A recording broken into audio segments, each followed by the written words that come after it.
small.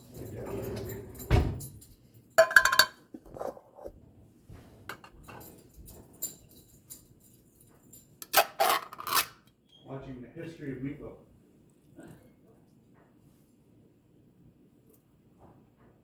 Of course, it started with the Germans. Tasty rectangular shape. Then they fried the whole thing. So arguably saved our favorite loaf of meat and secured its future on dinner plates across America. Open, goddammit. Grinder first came on the market in the mid-1800s. While new meat processing inventions were sprouting up all over the world at the time, Price's meat grinder was unique because of its portability and its availability. For the first time ever, you didn't need a butcher to grind your meat for you. Households everywhere could now pulverize meat and was cooking.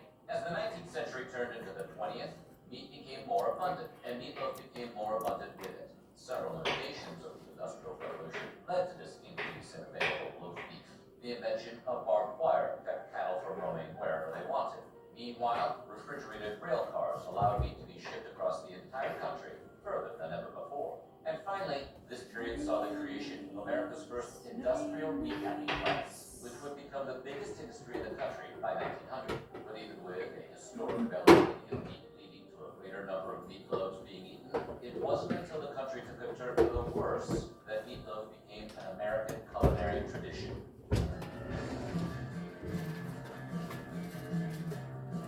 When the Great Depression hit in 1929, countless people were out of work, leaving families struggling to get by. It became necessary to learn how to scrap every dime, scrap of clothing, and morsel of food as much as possible. America went from a nation swimming in meat, like it was at an extremely specific pool party, to a harsh meat drought. Once again, the beef was hard to find. Where's the meat? Households were on the lookout for any way to make their meat last longer.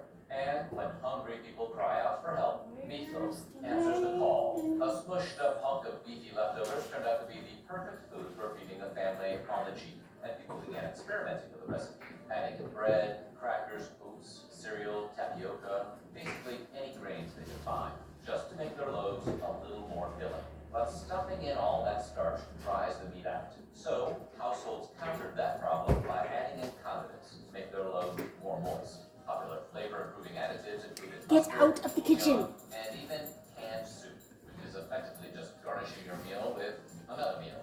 As the dish began, America's love of meatloaf only deepened from there. As the post-war baby boom brought tens of millions of new mouths to feed, simple dishes that could feed whole families became increasingly popular, like casserole, which is best we can figure is just throwing a bunch of and actually that's not too different from meatloaf. And as women returned from their wartime jobs to domestic roles, demand grew for new and adventurous recipes to spice up life at home. Meatloaf entered its renaissance. This was its bow to hell 2 stage. Supermarkets began to sell prepackaged meat combos of beef, pork, and veal that were perfectly portioned for loaves. All customers had to do was add their own preferred veggies and seasonings. And it wasn't long before advertising got in on the fun too. And newspapers and magazines started pumping out new meatloaf recipes by the common loaf. The 1955 edition of Good Housekeeping alone had recipes for a sherry barbecue meatloaf, a mushroom stuffed meatloaf, and even a spicy peach meatloaf.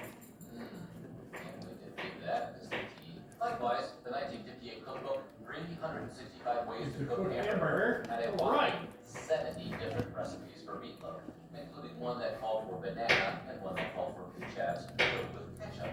It was the Locasans, baby. But as the 50s turned into the 60s, and the 60s into the 70s, people stopped messing with meatloaf's formula, and the dish went back to basics. It stopped being the plaything of bored suburbanites and became we have an expectation, or we should have an expectation, that the people who have been tasked carrying out the laws are doing so in a fair way. The last 2 weeks in Minneapolis, they say, yes, ICE retains credibility. What they say, I trust their version of events. You can't trust the law enforcement's version of events. Something fundamental has to change.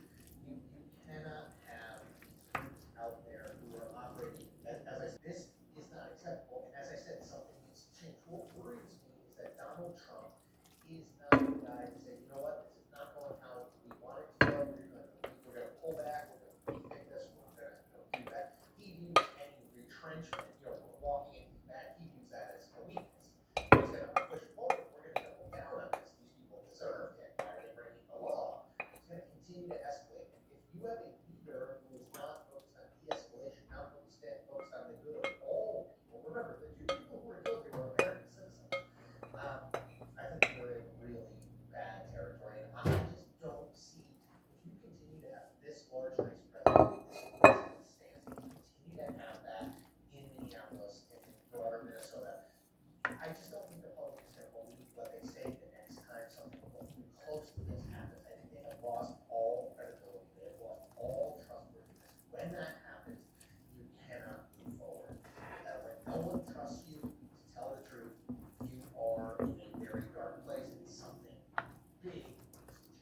is Donald Trump capable of making that change? Of saying, this isn't the way we want it to go, we need to do better, we are, whether it's a misunderstanding, whether it's, there's two sides to every story, the perception, you don't understand the responsibility, it's trouble. So I wanted to make a video.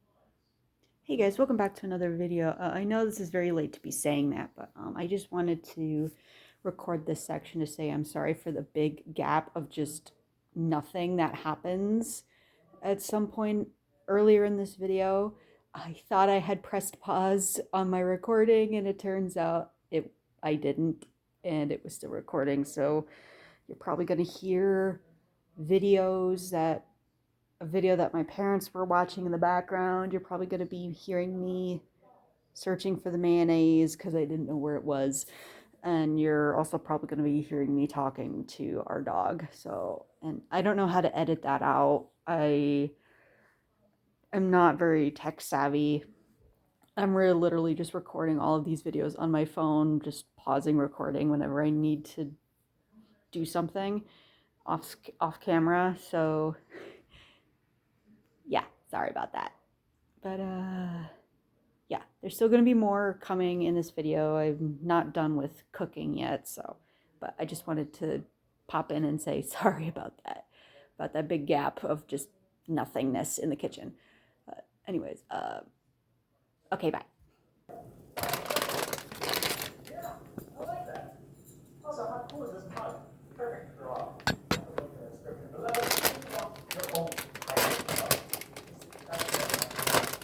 Anyway, now that we have our drawing in hand, make sure to come back to this video with a hit of the like button as we sing a gander with those salty seagulls you might have been enjoying for their tickles. Now find out how pirates taste.